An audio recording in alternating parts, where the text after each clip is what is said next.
Hi everyone, Comic Reviewer here. This time reviewing on issue number 5 of Biff to the Future. Now, they've kind of changed the cover. Instead of it being Biff Bacon Biff cover and all that, they've come into the whole casino being called Biff Tannen's Pleasure Paradise. I'm guessing there must have been a problem with the covers, and they most likely made an error on it. So, on the cover we have Biff finally having his casino after destroying the courthouse, and now the committee have Doc Brown. And it starts off how Biff has now turned Hill Valley into a dystopia. Crime, pollution, everything has destroyed Hill Valley. And you have Biff enjoying everything he's destroyed, saying, "Cheers to you, Grandma! I couldn't have done it without you, you old bat." "Biffy, I think there's someone at the door." "This better be good. I was making some toast." And so it turns out Marty's mum, who now looks kind of, how can I say, not ladylike now, saying that she just got back from the hospital and said that she had to get a car and that. And Biff's like, "Here in front of you, it's great to see both of you. You're so big." "Oh, don't be so shocked. That's what you wanted." And so, turns out that Molly hasn't returned her calls, and that the school can't reach him either. Which means that Molly most likely is incognito or so. And meanwhile, Doc Brown introduces his time machine, saying, "Without further ado, I present to you the answer to all our problems. My time travel chamber. It looks like a refrigerator. It was once now to function properly. The device requires 1.21 gigawatts of electricity. But even after we tie into Hill Valley's power station, we can't get half that. Therefore, I've cut some corners so we can use it now." And so he shows them that he used a protein generator. Yet, when you think about it, couldn't Doc Brown just buy a car or find one in a scrapyard, remake it, and then they've got a new time chamber?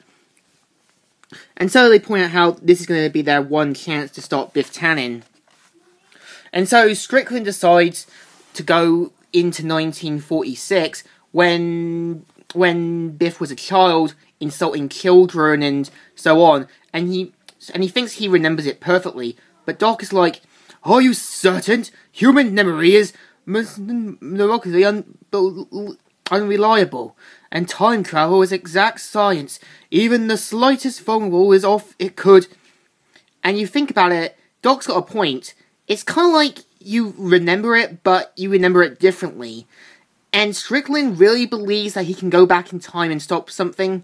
Sometimes trying to change the spider's web has consequences. And so, rather than, I don't know, going back in time and preventing Biff from getting the sports mag, Strickland decides to go along, and Doc is like, a 37-year time difference should negate the possibilities of recognizing even by your younger self. Very well, tonight we remake history. And so they tap into the power source, even though they could have, I don't know, go somewhere far, far away to make sure Biff didn't suspect something.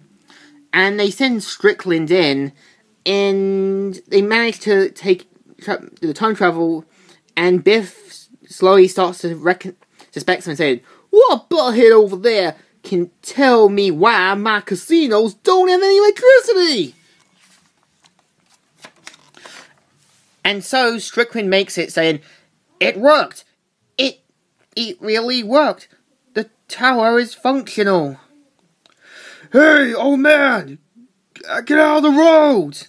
And so he remembers everything from here, and he sees a younger Biff saying, "So many y'all lunch money, or I'll keep beating ya.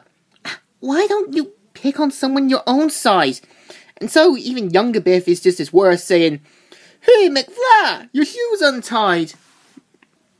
And so he sees a younger Strickland who miraculously does have hair. So I'm guessing Strickland is now in his 50s or 60s in 1980. And he says, "You'll be good at picking on smaller kids, Tannen. Want to try that on me?" And so younger Moraine shows up saying, "Biff's making trouble again, Miss Hodges." "Ah, thank you, Lorraine. I'll take care of this." And so, instead of the older Strickland stopping him, his younger self, who had no idea what Biff was like, actually defends him. And says that he's a good kid who just needs a strong role model. And despite her saying, No, Stainford, I've seen his type before. He's no good. This town will be better off without him. And you think about it, she makes a point. Biff Tannen is evil to the core. And despite Strickland's best attempts, he realizes that it was all his fault. He actually thought his younger self thought Biff was a good person. And sometimes thinking that someone's a good person is just you wanting to believe that there's still hope in them. And Strickland walks down, knowing that he blames himself, even though it's not his fault. He only met Biff and had no idea about the consequences, saying, "I've got it wrong. I got it all wrong. I rewrote history in my own mind. It was all my fault. I just never could admit it. All my fault." And so, everyone looks shocked, and they say, "Great Scott!" And so, despite Strickland leaving now, due to him blaming himself, they have an idea about killing Biff, but Doc's like, "No killing! Is not the answer." Well, it could be, because one, this is their ultimate answer. So, even though they have a plan to stop Biff's parents' wedding, Goldie points out that all the records were destroyed during the courthouse, but they do have a plan to go to the museum. And Doc's only expression is, "Hideous. Tickets are $5, and cigars are $3. I don't smoke." "Then just light it and hold it." And so Doc Brown sees the Mad Dog Tannen Museum and says, "The resemblance is uncanny. Clearly something I wouldn't want to run into." He is going to if you watch the third film. Then he sees Biff's parents, and Biff's mum looks just like Black Canary, saying, "Eureka!" And so they dress Doc in 1930s clothing, and they give him and they remember everything has to go. And so they have the idea all set out, and they're doing it again. Now, when you think about it, they're doing it again. They're going to the power station, and this is going to draw way too many suspicions. So they try again, and Biff is like, "Mick, round up the boss and get over to that power station. Let's solve this mystery. I can't run my casinos without power." And despite the committee's best attempts, the police go right for them, and presumably killing them. So Doc is like, "I'm here. I've travelled back in time. It works. I finally invented something that works." And so Doc manages to try and get a taxi and manages to see Biff's parents there. And this is before the priest says, "Speak now, forever hold your peace." This is his one chance to stop Biff Tannen. But unfortunately, it turns out Biff was born right after before the wedding. And this lady says, "I'm so sorry. I'll take him outside." "Quiet, Biff. You don't want to ruin your mummy's big day." "Great Scott! Damn straight, Brett. I told you should have got an abortion." "They're literally illegal. And your mum would have killed me." And so, despite the nanny's best attempts to try and pass Biff to him, it's his one chance to get rid of Biff. But unfortunately, Biff's grandmother says, "I'm taking him. He's my grandson. I'll raise him up right. Oh yeah? Knowing how your son turned out, I doubt it. And so, by the end, Biff's parents do get married, and they give him the birth certificate and everything, and Biff and Doc realizes this was a fool's mistake.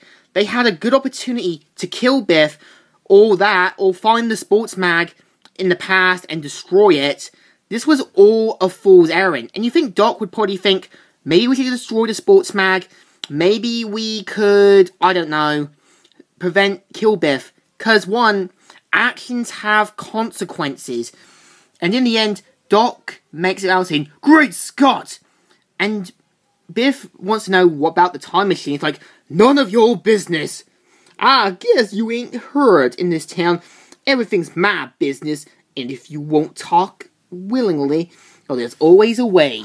And so, turns out Doc's been placed to a mental asylum, and the committee has been destroyed.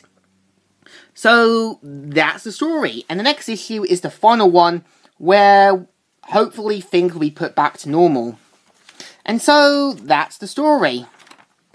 So what do I think of issue 5? It's not bad, but again, this Doc Brown in the alternative 1980s is an idiot. Because you think about it, he had a good opportunity to get rid of Biff.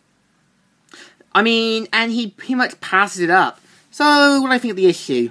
Definitely good, and definitely deserves some praise. So I give this a thumbs up. Still good, and still alright. So, Comic Review here, signing out.